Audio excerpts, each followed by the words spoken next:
Hey, it's Naftali. Here is a story from the bad behavior section of the book. It's entitled, "You Can Take This Job and Shove It." This story is from my company, which I told you about at the beginning of this book.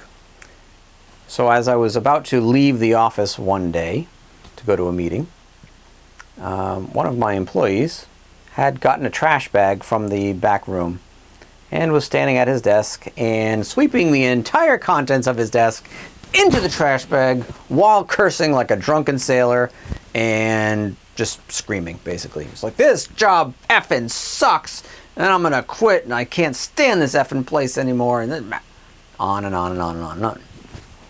He'd been working on this pretty crappy project for a few months now, and it was not cool. I get that. So instead of leaving, I walked over to him and I said, "Hey, it does suck. I get it. This job does suck. And if I were you, I'd probably quit too. And you can quit, and that's fine. It's really fine. And let me just tell you, if you do quit, I'm going to give you severance pay. I'm going to give you an awesome recommendation. I'm going to help you find another job. I'll do whatever you need. So if you want to quit, it's completely fine, and I understand, and no hard feelings. But there's just one thing. You can't do it this way." And with that, it was over. Now, I don't know what he saw. I'm hoping that what he saw was that I saw that he was in pain, and I was acting towards him as I would hope any human would towards seeing somebody else in pain. And I was compassionate. Had nothing to do with what he was doing at the moment. Had everything to do with what he was feeling at the moment. What I could see looked really real to him at the moment. So what happened after that was he just sat back down at his desk, took all of his items out of his trash bag one by one, put them back on his desk, and started working again.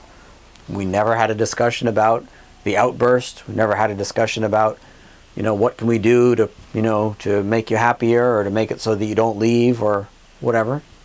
He stuck around. He did great work.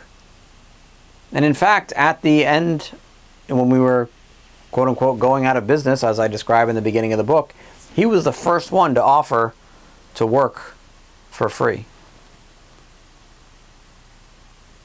If he had been walking through the office and tripped on a cord or something and landed on his face and he had a bloody nose, of course I would have helped him. Of course anybody in the world would have helped him. But I just saw that situation was no different than the situation of him acting out, throwing all of his crap in a bag and threatening to quit. He was just in pain. So I'm not offering this as a technique, again, as I've said many times throughout this book. I'm asking you to see other people as human 100% of the time. See that if they're being crappy, it's just because they see the world as crappy at the moment. That's it. And you know what you need to do to make them not see the world as crappy? In fact, nothing. Because there is a natural ebb and flow. But one thing you might want to do is just to show them that you understand that things maybe aren't looking so clear to them right now. To show them that you understand that they are as human as you and you are as human as them. That will go an awfully long way. So with that, I will leave you and we'll see you on the next one. Cheers.